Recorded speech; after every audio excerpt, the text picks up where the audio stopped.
The coronavirus pandemic, which has had nearly the entire world in its grips for at least 3 months now, seems to have thrown the Indian government's GDP maths out of gear. While the economy had already been in a slowdown for several quarters previously, the pandemic made the situation much worse and the path to recovery many times more difficult. The provisional estimates released on May 29th showed that the rate of growth in India's GDP fell steeply to 4.2% in 2019-20, the lowest level in 11 years, from 6.1% in the 2018-19 financial year. In its wake, global rating agency Moodys downgraded India's long-term sovereign rating from Baa2 to Baa3, only a notch above junk, maintaining a negative outlook. What do all these mean for India's economy, now and in the times to come?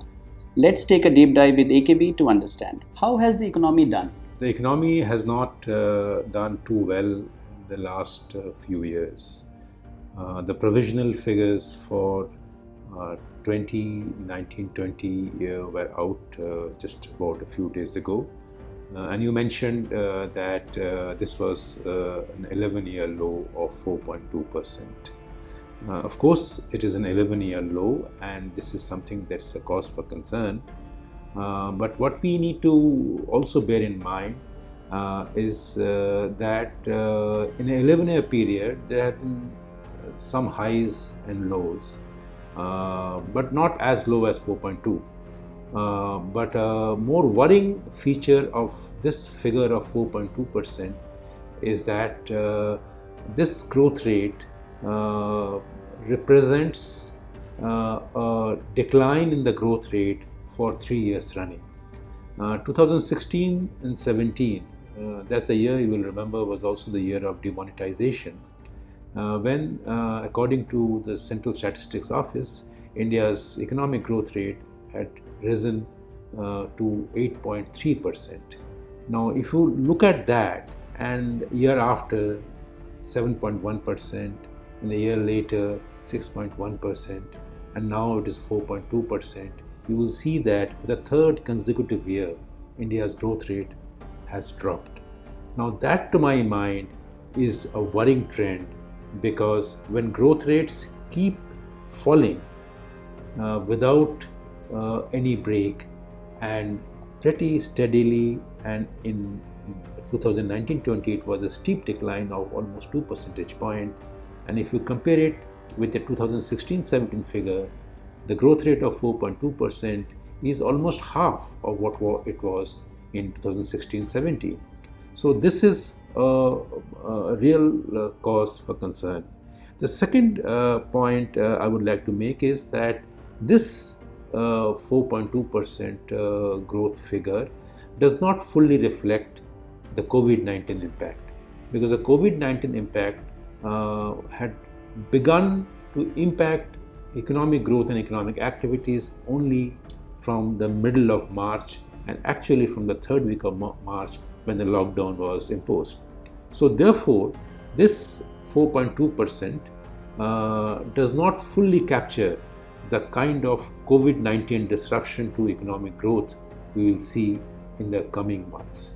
So therefore, what it does tell you about is that how the economy has been slowing down without a break for the last 3 years. And one more point I would like to add is that the manufacturing sector, which is supposed to be a key driver of growth, has actually come up with very poor numbers, less than 1% growth in 2019-20. Construction has come up with 3% growth. The only savior has been agriculture, where growth almost doubled to 4% compared to about 2% in 2018-19. Of course, the government expenditure maintained its double-digit growth of around 10%. That also helped. So, what are the prospects for the current year? The prospects of the current year are not very good. A lot of rating agencies have already indicated that India may record a negative growth or a contraction in the economy. Even the Reserve Bank of India has has stated that the growth may be in the negative zone without mentioning a figure. There are many agencies which are saying that growth rate will contract by around 5%.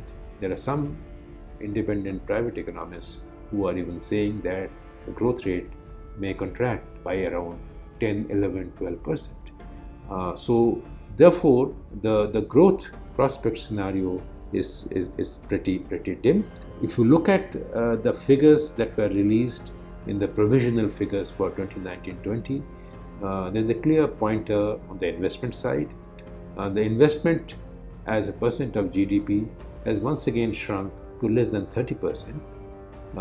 This had actually risen to almost 32% in 2018-19, giving hope that probably 2019-20 might see the upside of a slightly higher investment rate.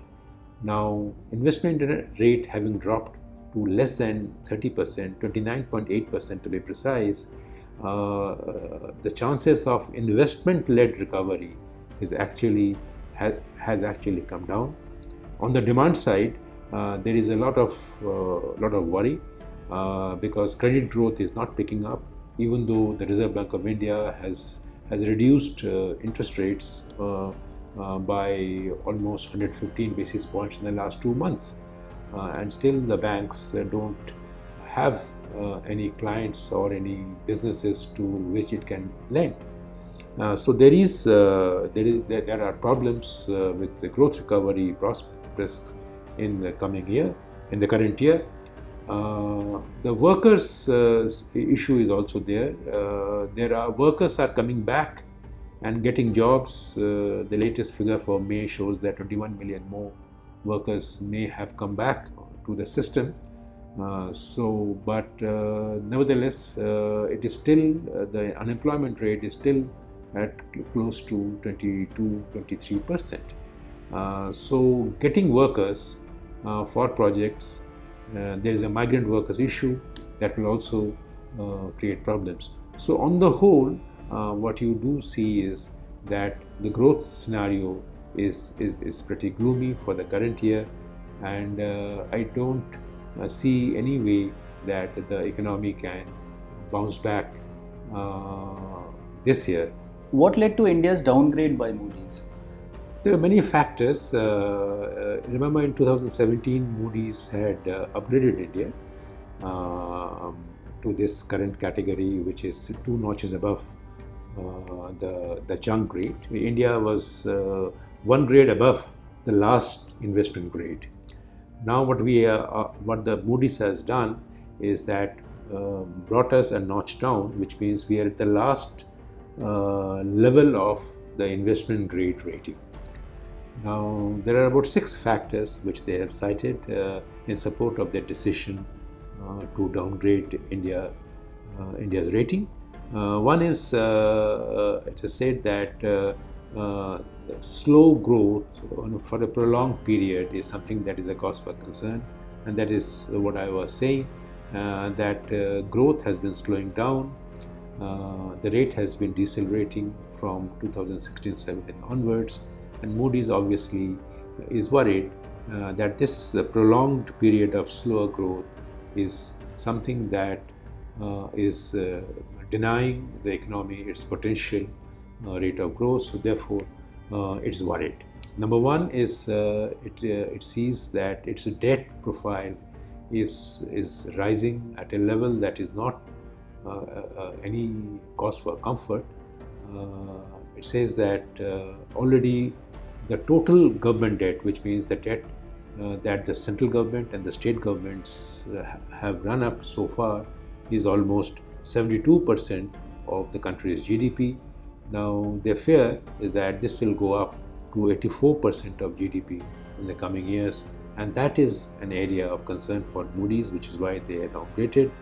There's also a mention of the weakening financial system. We had taken the insolvency and bankruptcy code route to address the twin balance sheet problem, but now with the COVID-19 kind of a holiday for enforcing the insolvency and bankruptcy code for 6 months definitely, and which can be extended up to 1 year, clearly the banking system is going to come under deeper stress, and resolution of sticky assets will have to be postponed by a year. That means not only will the banks will have a tough time in recovering their dues, but the whole financial system, along with the non-banking financial companies which are already in some trouble, you will see the situation may get out of control. So therefore the Moodys has raised an alarm on this issue. It is also a little worried about the pace of reforms. Moodys feels that the implementation of reforms has been rather weak. And the fifth point is the Moodys has made while downgrading India is that while the downgrade was made in the context of COVID-19, but it was not driven by COVID-19. In other words, the Moodys is suggesting that COVID-19 may have amplified the vulnerabilities of the Indian economy, but COVID-19 is not the only factor. It is a context, but there are many other factors as it listed, whether it is reforms or whether it is slower growth, whether it is rising debt or stressed financial system. These are contributed to the overall stress in the economy. And the final point it makes is that the investment climate from as far as the private sector is concerned is very, very weak. Private sector is not investing. There are good reasons for it. The capacity utilization level in the private sector is still well below 75 to 78%. So therefore the private sector is not willing to shell out more cash for fresh investment. So that is also something that Moodys has not found very a positive sign. So therefore it is used as one of the factors for downgrading India to the new rating, which is just a notch above the junk rate. What is the state of government finances? The state of government finances has not been very, very good. There are two or three ways of assessing the state of government finances. One is the obvious way of looking at what is the extent of fiscal deficit for the center particularly. Of course the states are also there, but let's focus on the center for the moment. And fiscal deficit is nothing else but the central government's gross borrowing levels. Now that has been rising. Going by the latest provisional actuals for 2019-20, they're actually gone up to 4.6% of GDP, although the revised estimate had given a figure of 3.8%. So this is a sharp slippage of 0.8%. Now the question is that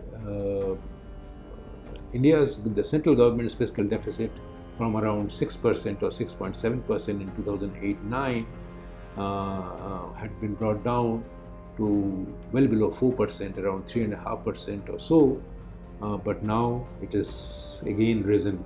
Now that is something is a cause for concern.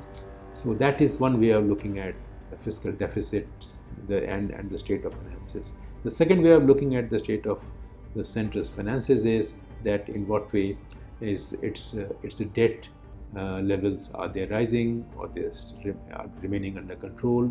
Now in 2004 and 5 the central government's debt level was almost 67% of GDP.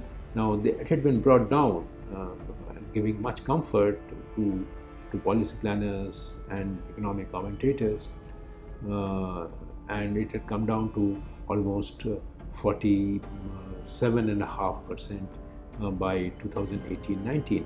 But in the last couple of years, we have seen this debt level as a percent of GDP rising. In 2019-20, it actually had gone up to almost 50%, and in 2021 it will go up to stay at 50-51, but I have my own doubts whether it can be reined in at the same level as last year. The real challenge is the target of bringing it down to 49% by 2021-22 and to 45% of GDP by 22-23. Now these looked as of now very difficult targets to meet, and if debts keep growing like this, the sustainability of the government finances come under question. And the third level of worry in government finances is that how the revenue, the tax revenue in particular, has not been growing as per the government's own estimates. But there was a time when if the revised estimate fell short of the government's budget estimate, there would be a lot of hue and cry.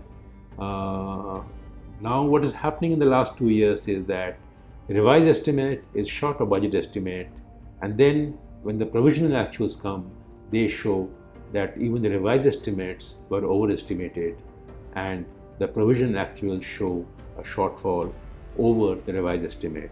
For example, in 2018-19, the provisional actuals, the tax revenue, the net tax revenue fell short by almost 1.67 trillion rupees, and 2019-20 the shortfall is almost 1.5 trillion rupees. That is the provisional actuals shortfall over the revised estimate shortfall. Now these shortfalls have an impact on the government finances because like in 2018-19, what did the government do? The government went in for higher extra budget borrowing.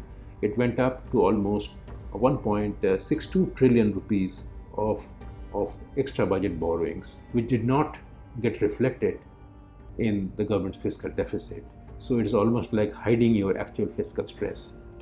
Now in 2021, the idea is to keep it down to 1.76 trillion, the extra budget borrowing.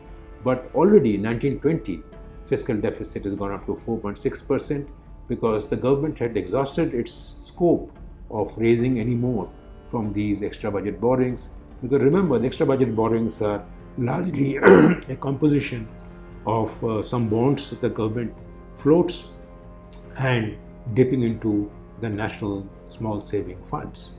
Now there's a limit to it. If you have already taken almost 1.7 trillion rupees from these sources in 2019-20, so the government realized that it cannot dip any further, so the fiscal deficit had to widen. So which is why in 2018-19 the fiscal deficit were kept at 3.4% because they could take advantage of the extra budget borrowing. But in 2019-20 extra budget borrowings had already been used to a great extent, therefore fiscal deficit had to be widened.